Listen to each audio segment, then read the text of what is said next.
The silence was a physical thing in the grand hall, a pressure against Elena's ears.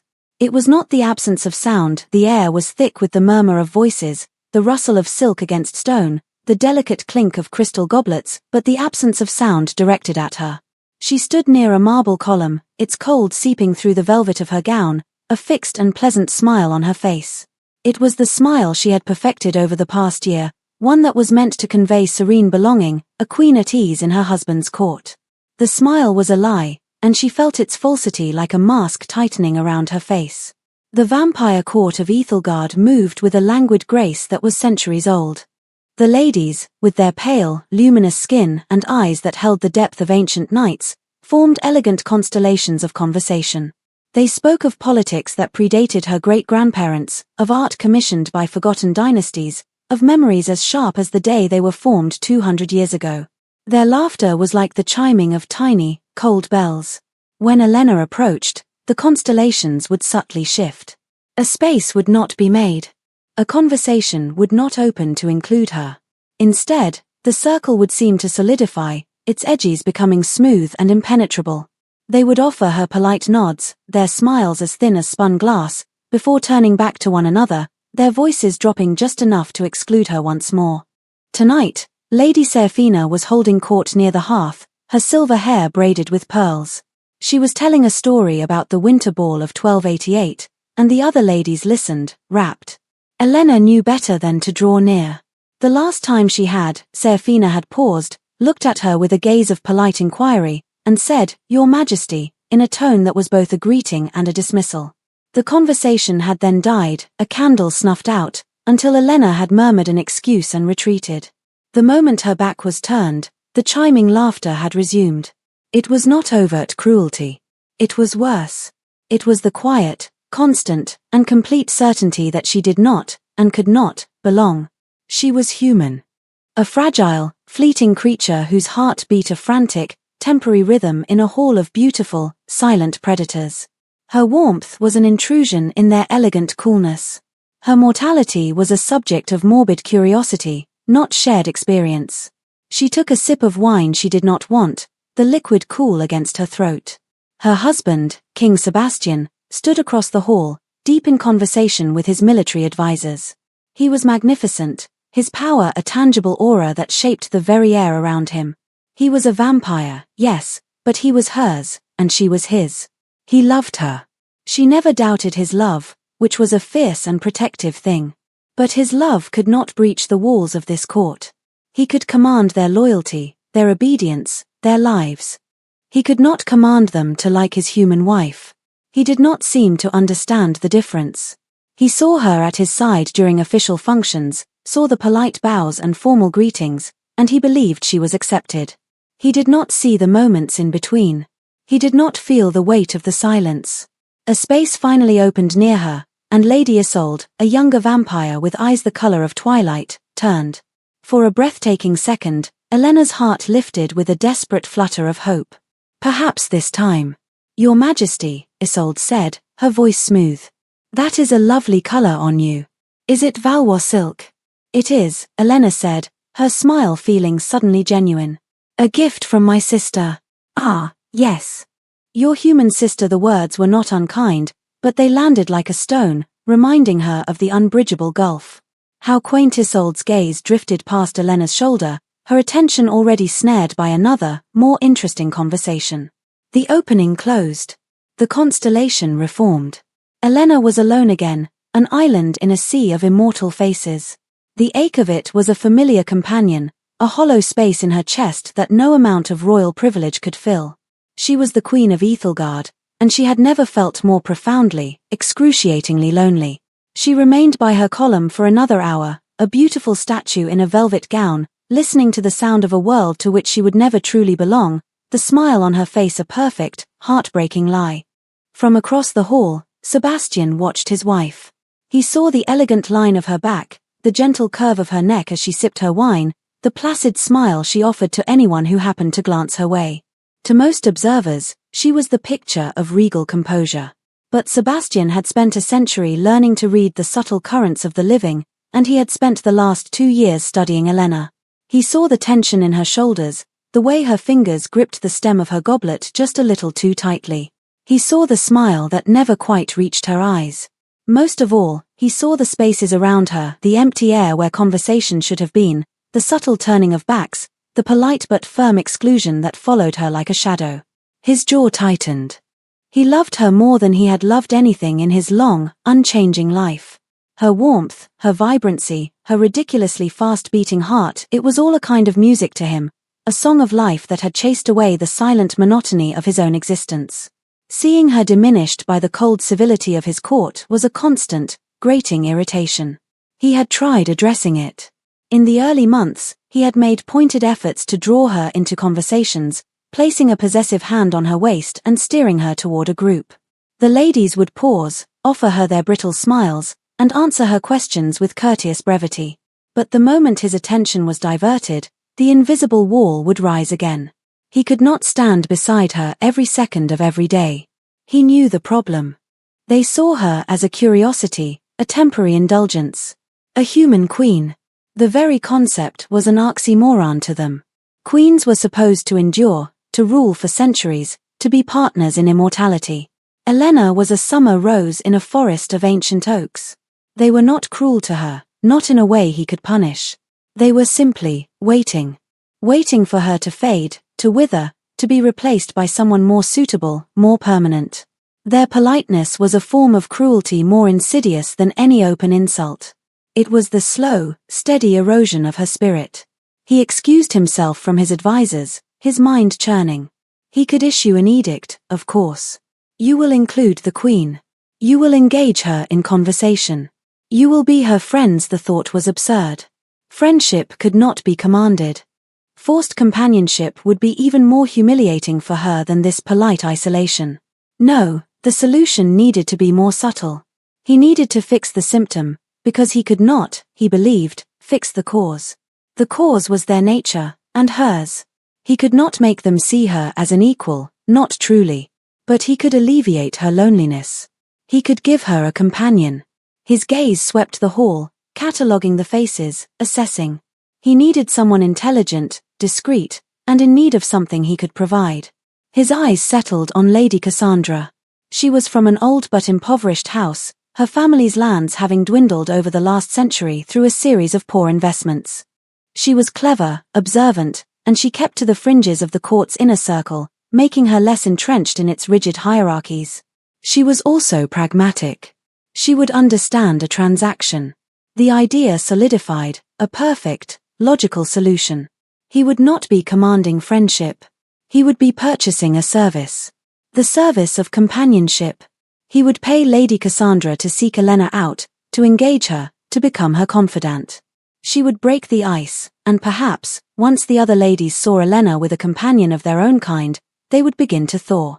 He was not buying a friend for his wife, he was creating a bridge.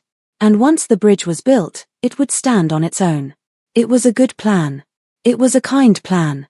It was, he thought with a surge of satisfaction, the perfect application of a king's power to solve a deeply personal problem. He felt a wave of relief. He would not have to watch his vibrant, beloved Elena slowly fade into a shadow anymore. He would fix this for her. He would give her the gift of a friend, and she would never have to know the cost.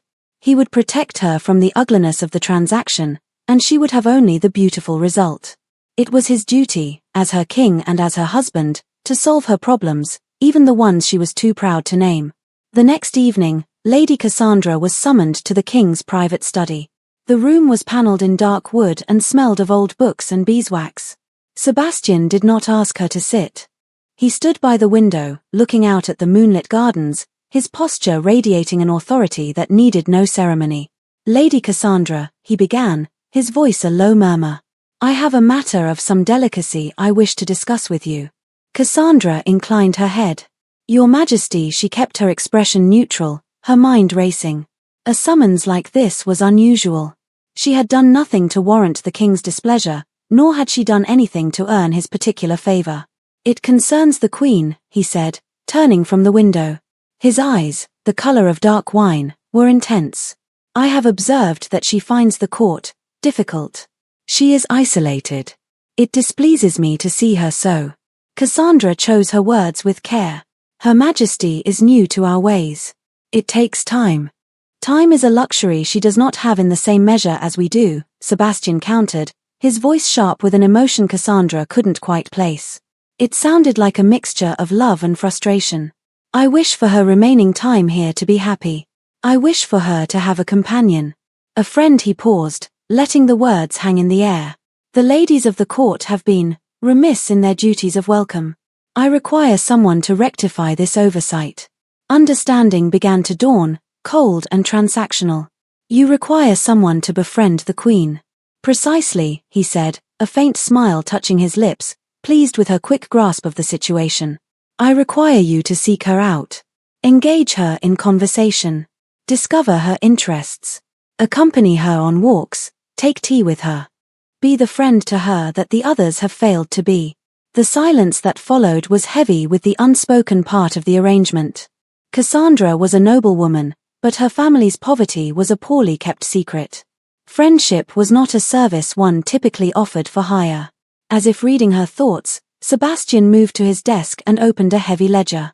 Your family's estates in the north are heavily mortgaged to the crown, he stated, not as a threat, but as a simple fact. I am prepared to forgive those debts. All of them.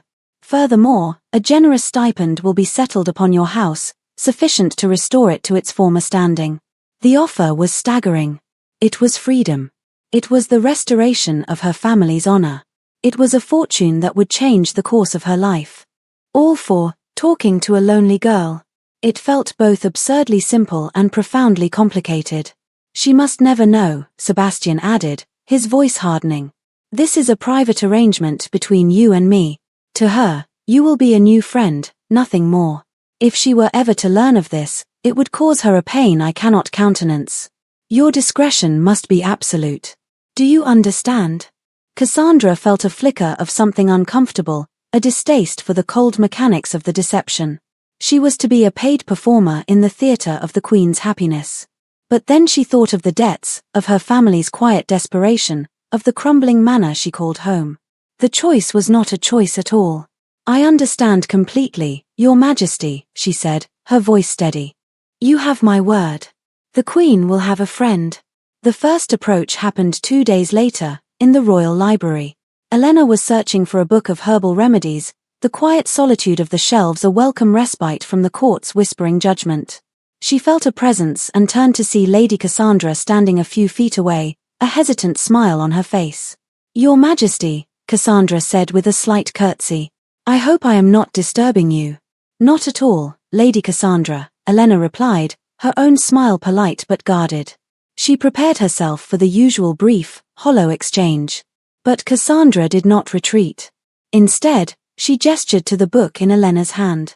Giraud's Herbal Compendium. An excellent choice. My grandmother swore by his remedies for winter ailments. The mention of a grandmother, a figure of warmth and memory, was so unexpectedly normal, so human, that Elena was momentarily taken aback. You've read it. Many times, Cassandra said, her smile warming.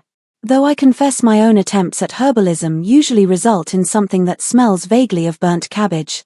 A small, genuine laugh escaped Elena's lips before she could stop it. It felt like a foreign sound in this place. Mine as well. The conversation flowed from there, easy and unforced. They spoke of books, of the surprising difficulty of growing lavender in the castle's soil, of the merits of different kinds of tea. Cassandra asked questions, real questions, not polite inquiries about Elena's home, her family, her life before she became queen.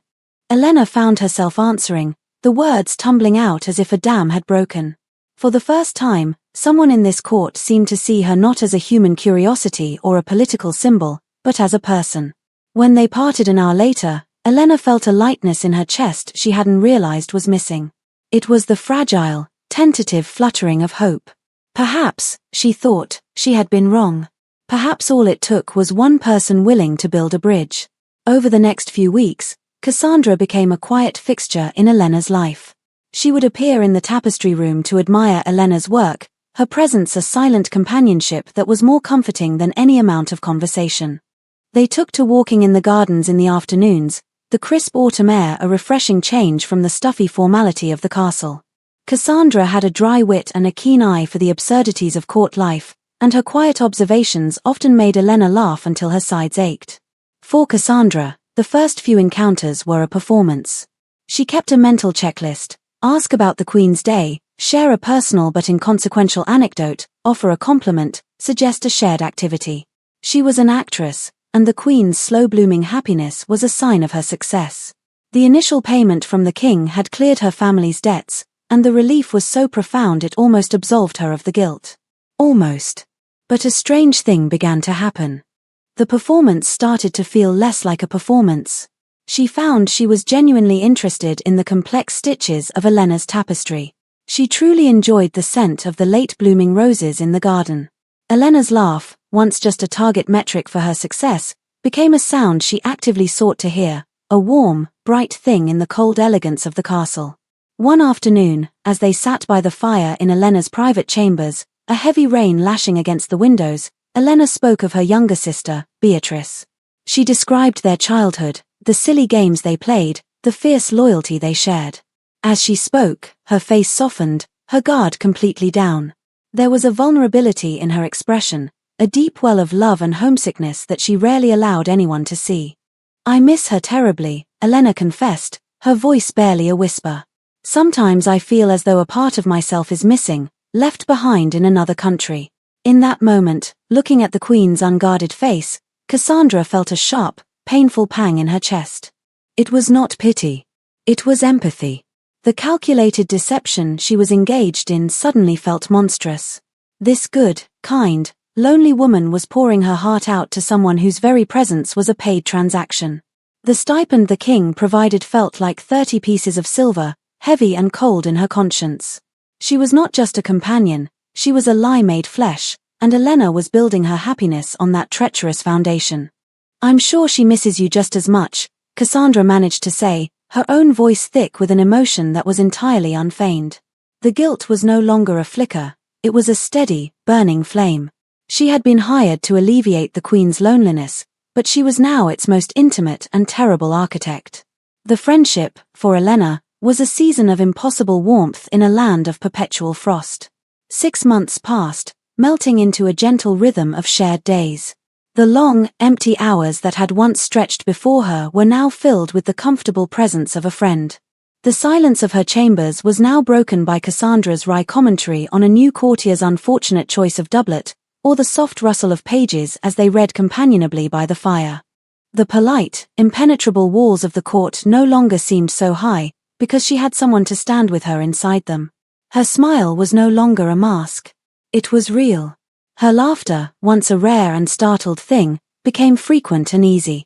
She felt herself unfurling, like a flower that had finally found a patch of sun. Sebastian saw the change and was profoundly satisfied. He saw Elena animated, her eyes bright as she recounted a story Cassandra had told her.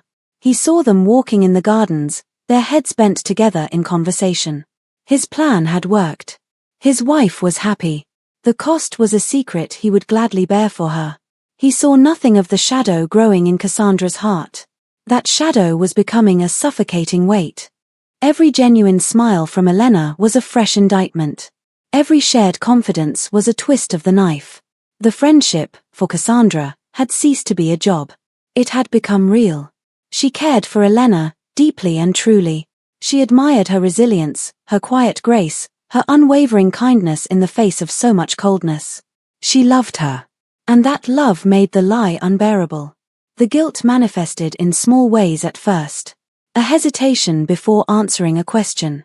An inability to meet Elena's clear, trusting gaze for more than a few seconds. She began to find excuses to shorten their time together, claiming headaches or forgotten duties, unable to stand the warmth of Elena's affection, which felt like a fire scorching her deceitful skin. One evening, Elena gave her a gift. It was a small, exquisitely embroidered pouch for carrying herbs, the stitches so fine they looked like painting. On it, she had sewn a tiny, perfect lavender blossom. "For you," Elena said, her expression soft. "Because you always make me laugh about your burnt cabbage potions. And because you are the dearest friend I have ever known." Cassandra took the pouch, the soft silk cool against her trembling fingers. The simple, Heartfelt gratitude was more devastating than any accusation. She felt a wave of self-loathing so intense it made her dizzy. She was a fraud, a thief stealing this woman's trust.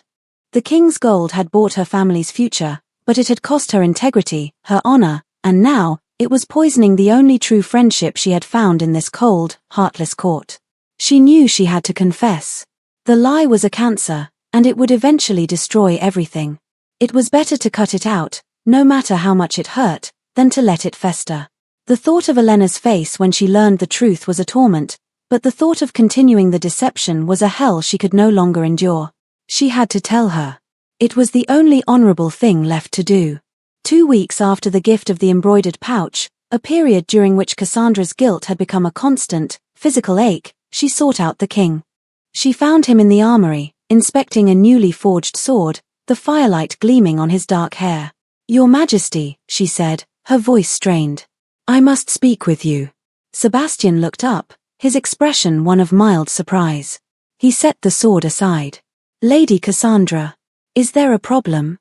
"There is," she said, forcing herself to meet his gaze. "The arrangement. Our arrangement concerning the Queen. It must end." A frown creased his brow. "End? Why? Has something happened? Is Elena not happy?" "She is happy," Cassandra said, the words tasting like ash. "She is happy because she believes she has found a true friend. She is happy because she trusts me. And that is precisely the problem." Sebastian's eyes narrowed. He did not understand. "You have done exactly what I asked of you. You have performed your duties admirably." The word duties struck her like a slap. "It is no longer a duty to me, Your Majesty. I care for her. Genuinely. And I cannot continue to deceive her. It is dishonorable.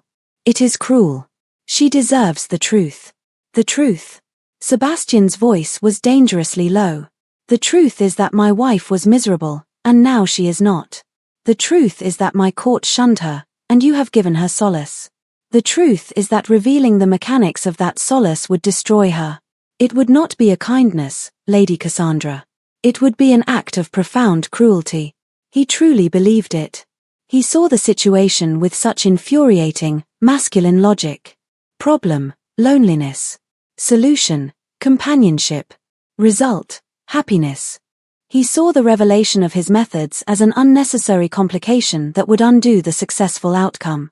He could not see the nuance, the emotional reality that the foundation of that happiness was a lie, and that a house built on sand could not stand. "She would be humiliated," he continued, his voice hardening into a command.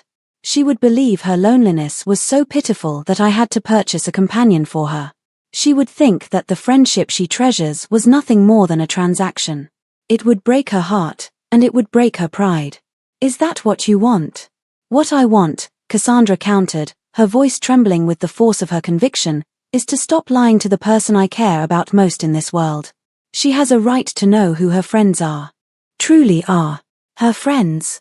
Sebastian scoffed, a flicker of his ancient arrogance showing through. "Look around you, my lady. She has no friends in this court but you. And you are her friend because I willed it. Do not undo my work. Do not destroy the peace I have bought for her." "You didn't buy peace," Cassandra whispered, horrified by his blindness. "You bought a beautiful illusion. And it is about to shatter. I have to tell her. You will not." The words were not a suggestion, they were an edict. The air in the armory grew cold, heavy with his power. "You will continue as you have. You will maintain your friendship with the Queen, and you will never speak a word of our arrangement. You are bound by your word, and you are bound by my command. I forbid it. Do you understand me?" Cassandra stared at him, at the king who loved his wife so much he was willing to build her a cage of beautiful lies to protect her. He thought he was shielding her from pain, but he was merely postponing a greater devastation. And he was making her the instrument of that betrayal. She lowered her eyes, defeated by the weight of his royal will. "Yes, Your Majesty." But in her heart, a different promise was made. He could forbid her, but he could not stop her. The lie had become more painful than any punishment he could devise. She would have to defy her king. The consequence was uncertain, but the cost of her silence was a price she was no longer willing to pay. The confession came on a Tuesday. The sky was a placid, cloudless blue, and the air held the first true warmth of spring. Elena was in high spirits. She and Cassandra were arranging flowers in the Queen's solar, the scent of hyacinth and narcissus filling the room. Elena was humming a light, cheerful tune, her fingers deftly weaving the stems together. "Sebastian is finally taking me to see the southern coast next month," she said, her eyes shining. "He says the sea is warmer there. Can you imagine? A sea that doesn't threaten to freeze you solid." Cassandra stood frozen, a white narcissus in her hand. This was it. This perfect, happy moment. This was what she was about to destroy.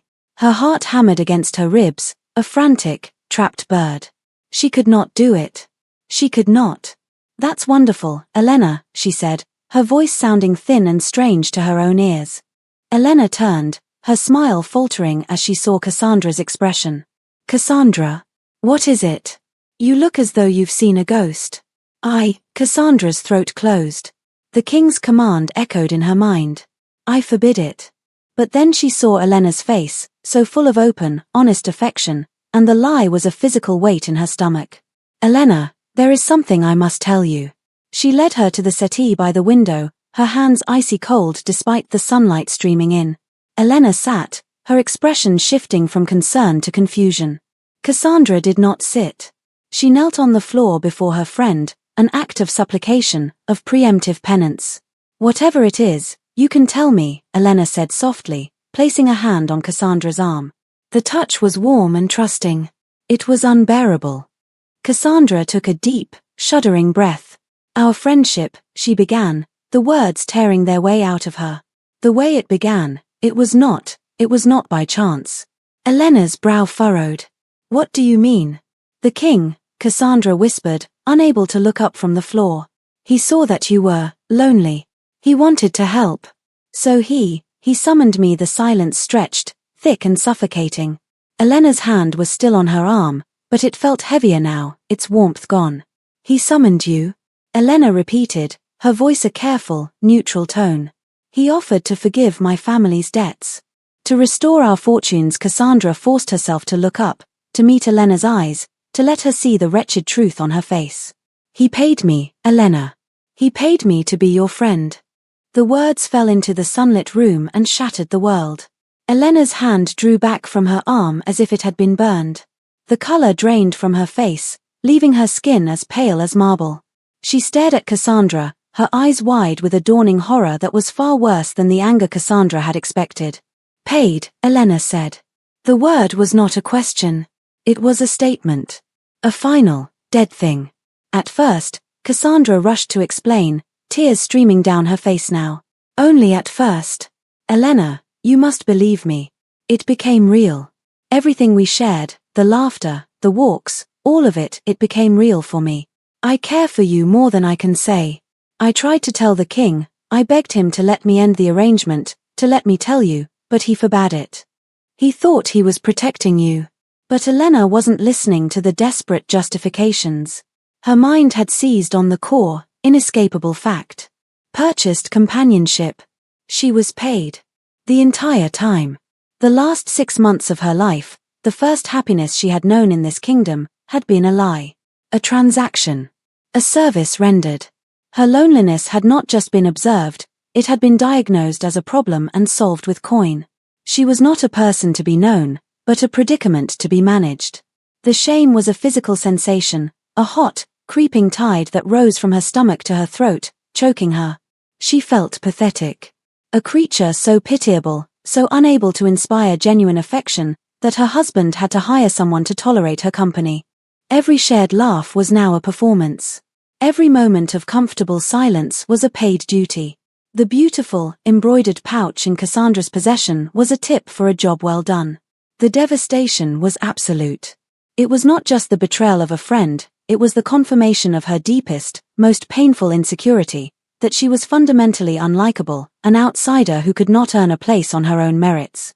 She rose from the settee, her movements stiff and jerky, like a marionette whose strings had just been cut. She looked at the vibrant, beautiful flowers they had been arranging, symbols of a spring that now felt like a mockery. "Get out," she said. Her voice was hollow, devoid of all emotion. It was a terrifyingly empty sound. "Elena, please," Cassandra sobbed, reaching for her. "Do not touch me," Elena said, flinching away. The command held the cold, absolute authority of a queen. "Leave. Now." Cassandra stumbled to her feet and backed away, her face a mask of misery. She had known it would be bad. She had never imagined a pain this quiet, this profound. She had destroyed the one good thing in her life, and in Elena's. She turned and fled the room, leaving the queen standing alone amidst the scent of dying flowers, the beautiful illusion shattered into a million pieces around her. The confrontation with Sebastian was not fiery. It was glacial. Elena found him in his study, the same room where the sordid transaction had been arranged. She stood in the doorway, not entering, as if the very air of the room were contaminated. He looked up from his papers, a welcoming smile on his face, a smile that died when he saw her expression. "Elena, what's wrong?" "She told me," Elena said. Her voice was flat, each word a carefully placed stone. "Cassandra. She told me about your arrangement." Sebastian rose from his chair, his face a mixture of shock and dawning dread. "Elena, I can explain." "Can you?" she asked, a single, humorless laugh escaping her.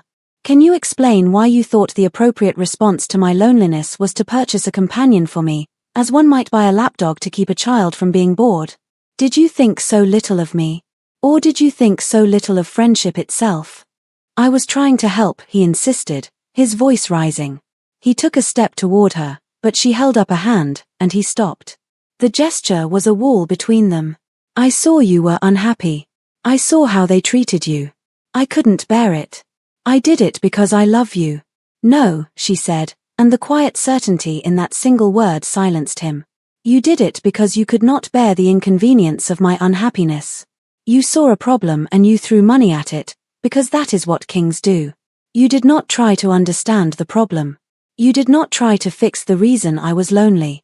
You did not address your court's prejudice, their endless, subtle cruelties. You simply hired someone to distract me from it." She finally looked at him, and her eyes were filled not with anger, but with a profound and weary disappointment. "You did not see me, Sebastian. You saw a project to be managed. You took my deepest vulnerability, my most private pain, and you turned it into a state secret, a business transaction. The shame you have caused me, it is a wound I don't think will ever heal. You did not protect me. You humiliated me in the most complete and inventive way imaginable." He had no answer. Every word she spoke was the truth, a truth he had been willfully blind to. He had been so proud of his clever, kingly solution, and all he had done was build a more elaborate prison for her. "I am leaving," she said, her voice dropping to a near whisper. "I am going home. To my family's estate. I need to be somewhere where the air is not for sale. I need to be with people whose affection does not come with an invoice." "Elena, no, please," he begged, the king forgotten, now just a man terrified of losing his wife. "We can fix this. I will fix this." "There is nothing to fix," she said, her voice utterly final. "You have already paid for the service. It has been rendered. The transaction is complete." She turned and walked away, her back straight, her steps even. He did not follow. He stood in his study, the silence of the castle pressing in on him, and for the first time, he felt the edge of the profound loneliness he had tried to cure in her. He had not just made a mistake, he had committed an act of catastrophic emotional failure. He had loved her, and he had fundamentally, unforgivably, misunderstood her. The emptiness of the castle without her was immediate and absolute. It was the sound of his own heart breaking. The weeks that followed Elena's departure were the longest of Sebastian's life. The castle, once a place of power and order, felt like a hollow tomb. Her absence was a palpable presence in every room. Her scent no longer lingered in their chambers. The sound of her laughter was gone from the halls. The vibrant splash of her humanity, which had brought color to his grey, immortal world, had vanished. He was left with the cold, silent perfection of his court, and he had never hated it more. He spent the first week in a state of self-recriminating despair. He replayed their final conversation in his mind, Elena's words echoing in the silence. "You did not try to fix the reason I was lonely." The accusation was the heart of the matter. He had seen her pain as a symptom to be treated, not a wound inflicted by the very environment he ruled. He had put a bandage on a festering infection, proud that the surface looked clean while the poison spread beneath. His court, he realized with a sickening clarity, was the problem. Its rigid hierarchies, its casual dismissal of mortality, its subtle, unthinking cruelty born of timeless arrogance. He had allowed it. He had presided over it for centuries, so accustomed to its nature that he had not seen it for what it was, unwelcoming, stagnant, and hostile to the very life his wife embodied. He had tried to buy a shield for Elena instead of demanding his court lower its swords. That was the moment his grovel truly began. Not with letters of apology, which he knew would be meaningless words, but with action. He understood now that to win her back, he could not simply promise to be better. He had to build a world she would want to return to. He had to change the system that had rejected her. His first act was to send a royal delegation to Elena's family, not with a request for her return, but with an invitation. He formally invited her younger sister, Beatrice, to take up permanent residence at Ethelgard as a guest of the crown, with her own household and title. It was not a gesture for Elena, it was a structural change. It was him acknowledging that Elena needed a piece of her own world, her own family, embedded within his. Genuine companionship, not purchased. Next, he addressed the court itself. He called a grand assembly, and for the first time in his reign, his words were not about treaties or taxes. They were about culture. He spoke of the Queen. He did not mention his own failing, but he laid bare theirs. He spoke of their duty not just to obey, but to welcome. He announced the formal creation of the Queen's household, an independent body within the court, with its own budget, staff, and chambers, to be run entirely at the Queen's discretion when she returned. He made it clear that service in the Queen's household would be a position of high honor. He was giving her power. He was giving her agency. He was carving out a space in his world that would be unequivocally hers, to be filled with people she chose. He then began the quiet, more difficult work of dismantling the subtle architecture of their exclusion. He held smaller gatherings, dinners, and musical evenings, and he made a point of discussing human art, human history, human philosophy. He brought in human scholars and musicians. He began to intentionally weave the mortal world into the fabric of his immortal court, signaling that Elena's culture was not a quaint curiosity, but a valid and valued part of their kingdom's life. As for Cassandra, she had retreated to her newly restored family estates, expecting exile or worse. Instead, a royal messenger arrived with a single, unsigned note. It contained one word: stay. Sebastian understood that his own forgiveness was irrelevant. Cassandra's fate was in Elena's hands, as it should be. But he knew that if Elena ever returned, she would need to see Cassandra there, unpaid, her presence a choice, not a contract. The possibility of rebuilding that friendship had to exist, and it could only exist in a world free of their transaction. So Cassandra remained, a ghost at the edge of the court, waiting for a judgment that might never come. 5 weeks after she had left, a letter arrived for Elena at her family estate.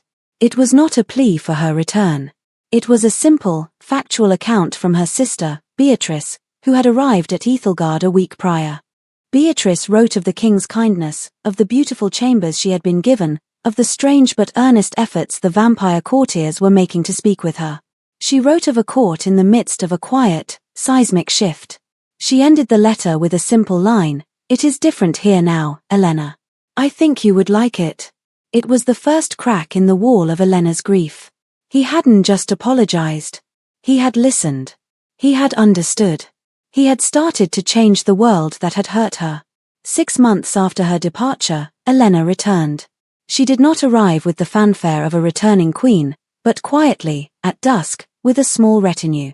Sebastian met her in the courtyard. He did not rush to her, did not touch her. He simply stood and waited, his face etched with a humility she had never seen on him before. "Welcome home, Your Majesty," he said, his voice quiet. The court she re-entered was not the same one she had fled. The changes were subtle, but profound.